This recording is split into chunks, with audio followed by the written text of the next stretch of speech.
Ahora hablaremos del comportamiento eléctrico de las líneas de transmisión, pero para hacerlo iremos directamente al gráfico que representa un circuito equivalente de una línea de transmisión.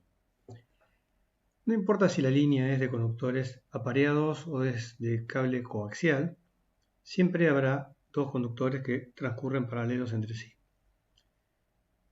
Pensemos que cada conductor de la línea por sí mismo ya tiene una resistencia, es decir, una oposición al paso de la corriente. Podrá ser ambos conductores de cobre, de oro, del material que querramos, salvo en condiciones de superconductividad. En el común de los casos en que se utiliza una línea de transmisión, será que tendrá una resistencia cada uno de los conductores. Pero esa resistencia estará a lo largo de todo el conductor, no en un punto en particular, es decir, desde el extremo, digamos, del transmisor hasta el receptor. Ahora bien, ese mismo conductor, al ser recorrido por una corriente, va a generar campos magnéticos por la ley de Ampère y de Biot-Savart. Pero el fenómeno de la autoinductancia, es decir, la inductancia sobre el mismo conductor por su propio campo, existirá. Así que a lo largo del conductor habrá también una inductancia o autoinductancia que generará los efectos de una reactancia inductiva, que sabemos que es más alta cuanto más grande es la frecuencia. Como las frecuencias en telecomunicaciones son elevadas generalmente, el efecto es notable. Pero además, si este es un conductor de cobre o de cualquier material, y este también, entre ellos habrá una superficie expuesta, tan pequeña como uno quiera pensar, pero siempre habrá una superficie distinta de cero, separados por una distancia que configura la especificación o descripción de un capacitor. Es decir, vamos a tener una superficie metálica, conductora de electricidad, otra separados por una distancia y un dieléctrico. Como vimos, puede ser aire, puede ser plástico sólido o puede ser espuma de aire, espuma de plástico. Entonces, habrá también una capacidad, pero esa capacidad no está tampoco reunida en un punto, sino está a lo largo de toda la línea de transmisión. Y finalmente, como hemos dicho que hay un dieléctrico entre ambos conductores y para que circule la corriente habrá que poner una diferencia de potencial entre ambos conductores, pues habrá una pérdida de corriente a través del aislante. Será muy pequeña, sin embargo, después veremos que cuanto más grande la frecuencia, más grande también la pérdida por defecto o por más bien la propiedad del aislante. En el caso del vacío o de un material con gas neutro o un aire completamente seco, prácticamente no hay corriente de fuga, pero en el caso más usual, que es de plástico a un dieléctrico de plástico, habrá una corriente de fuga pequeña, pero existe.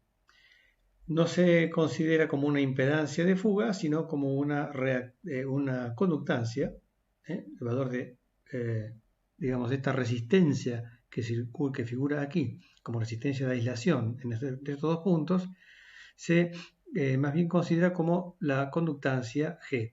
Pero la relación entre RS y G es que uno es la recíproca del otro. Es decir, RS es 1 sobre G o G 1 sobre RS. Como no podemos nosotros pensar y no tenemos herramientas de cálculo para pensar, para dilucidar cómo funciona un circuito que tiene a su vez y del mismo superpuesto resistencia, inductancia, capacidad y conductancia, se piensa a la línea, se la dibuja y se la piensa matemáticamente como una infinita sucesión de resistencias, inductancias, juntadas por capacidades y conductancias.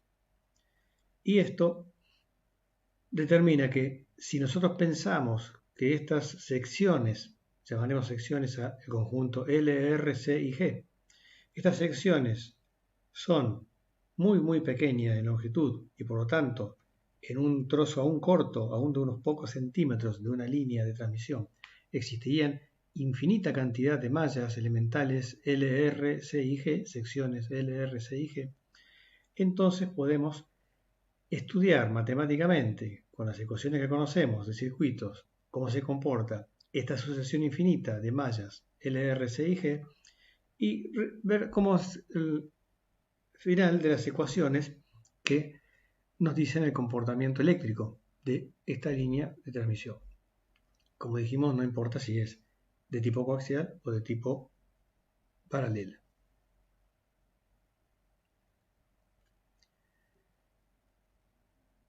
Si logramos pensar la línea como una infinita sucesión de mallas o de secciones L, R, C y G, podremos estudiarla matemáticamente integrando la solución de una malla a lo largo de toda la longitud de la línea y de esa manera encontrar las ecuaciones apropiadas que nos dicen matemáticamente cómo se comporta esta línea. Pero antes de pasar a eso, veamos algunas especificaciones que podemos ya decir respecto de cómo son estos parámetros eléctricos que se denominan parámetros eléctricos primarios o parámetros primarios de la línea de transmisión.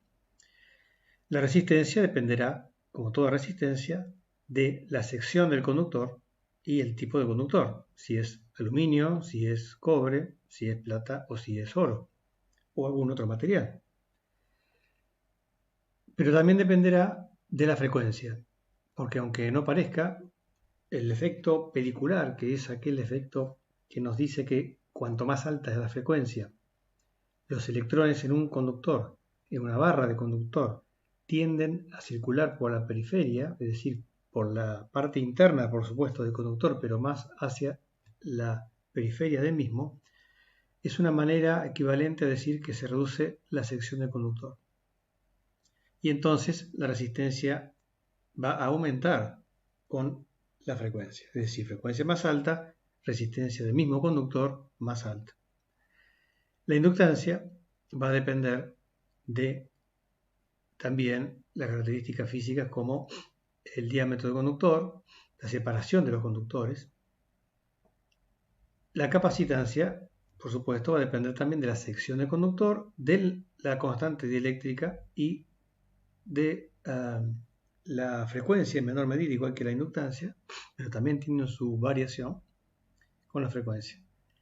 Y la conductancia va a depender de la aislación o resistencia de aislación del material que se ponga como aislante, pero también va a estar influido por la frecuencia. Cuando haya mayor frecuencia, habrá mayor conducción o bien menor resistencia de impedancia de aislación.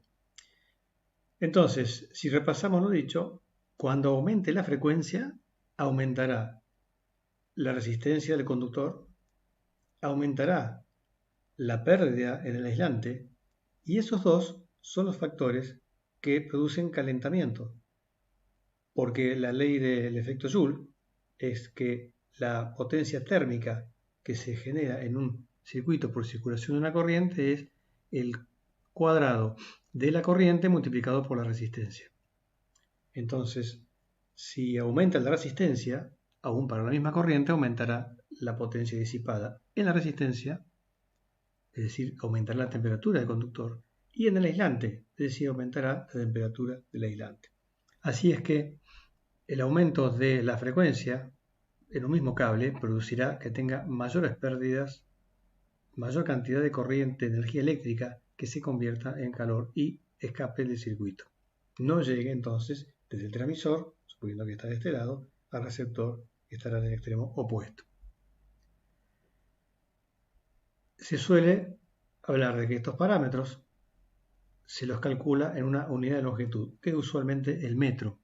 Entonces, si yo tengo una línea de transmisión de 1000 metros y tengo una inductancia de 1 Henry, algo exagerado, podemos decir que la L0, que se llama, por unidad de longitud, inductancia por unidad de longitud, será de 1 Henry dividido 1000 metros, será 1 milihenry por metro. Y ese es el parámetro inductancia por unidad de longitud. L0 la cantidad de inductancia de henrios por metro. Lo mismo podemos decir entonces, viendo la resistencia de toda la línea, por la longitud de la línea tendremos la resistencia por unidad metro, es decir, ohm por metro. Y lo mismo podemos decir faradio por metro para el capacitor y Siemens, que es la inversa del ohm, para la conductancia.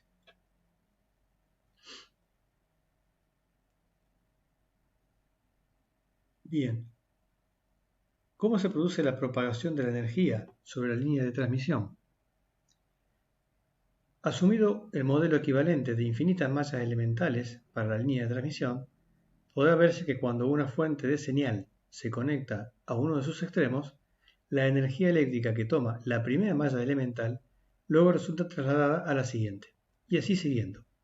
Este fenómeno guarda semejanza con una deformación introducida en el extremo de una cuerda tensa, que se traslada al extremo remoto pasando por cada sección de la misma, tan pequeña como se considere esta.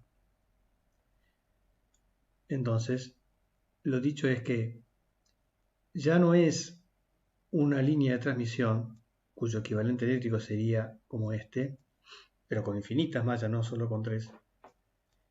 Ya no es una simple conexión entre la fuente, supongamos que está aquí la fuente, y el receptor, supongamos que está en este extremo, sino que la línea de transmisión es un circuito complejo, es decir, un circuito que tiene resistencias, conductancias y reactancias capacitivas e inductivas, que se interpone entre el flujo de potencia que queremos que el transmisor llegue al receptor. Entonces, el transmisor que se conecte en un extremo le entregará la potencia ya no a la línea a través de simples cables o conductores, sino que le entregará la potencia y la depositará sobre la línea de transmisión, que le presentará una impedancia que será la de este circuito complejo, y la potencia que esta malla primera elemental absorbió del transmisor será traspasada a la siguiente malla, y luego de esa potencia que parte se consumió en las resistencias y conductancias, lo restante se transferirá a la siguiente, y así infinitas veces hasta llegar al receptor o carga que haya en el extremo opuesto. Por ejemplo, una antena. Entonces, de ahí viene el nombre de línea de transmisión. La línea en sí se encarga de ir transmitiendo en cada una de sus infinitas partes en que podemos dividirla, la potencia o energía eléctrica desde un extremo al otro.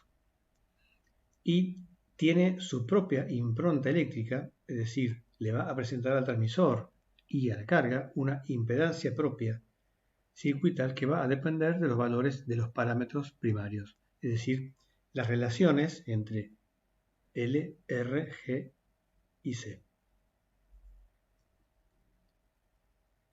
Los fabricantes nos informan, o bien es posible medir con instrumentos, los valores de R0, L0, C0 y G0, que corresponden a una unidad de longitud, como dijimos, que usualmente es cada 100 metros por metro o por kilómetro. Por ejemplo, la resistencia en serie de una línea homogénea generalmente se expresa en ohm por cada 100 metros o en ohm por kilómetro. Cuando hablamos de línea homogénea, y es importante el concepto, nos referimos a que la línea, en toda su longitud, presenta igual comportamiento eléctrico. Y para eso, en toda su longitud debe ser del mismo tipo de conductores, debe tener las mismas separaciones y aislantes entre conductores y las mismas secciones.